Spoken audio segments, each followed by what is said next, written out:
Okay, so everything I wanted, Billie Eilish, right? So here's the cool thing about this tune. It's in the key of A major, but it doesn't actually use the chord A major. It uses the chords based on the third degree of the scale, the fourth degree of the scale, and the fifth degree of the scale. And that's where we're going to be kind of living. So the first shape and the first chord of the tune is D major 7. So what I'm going to do is I'm going to find the 5th fret of the E string and build up my chord this way. First finger goes on the 5th fret of the E string. Ring finger goes on the 7th fret of the D string.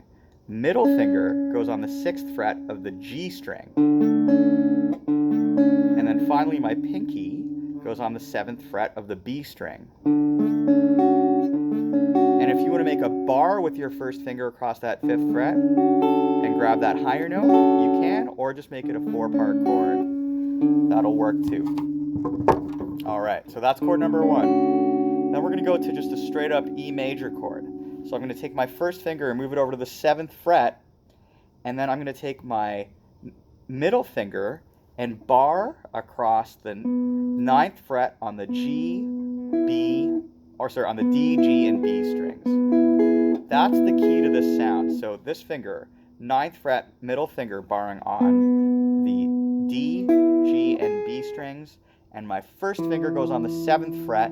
And again, if I want to make that a bar chord with my first finger, I can, but really what we're really listening for is that shape. So to recap, D major 7, move it over to bar on the 9th fret. And then finally, our third chord is the C sharp minor chord.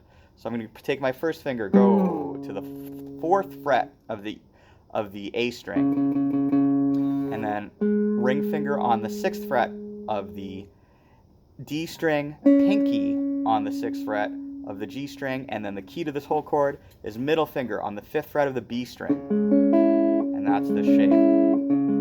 That comes from our A minor chord, if you're thinking of where it comes from.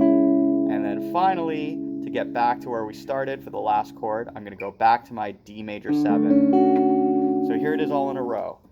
D major 7, E major, C sharp minor, D major 7. And that's the loop. D major 7, E major, C sharp minor 7, D major 7. So go back to like about the 30-second mark to see how those chords are made. But that's basically the whole tune. And it's also a good chunk of the tune, Time After Time by Cyndi Lauper, if you want to kick it old school. There you go.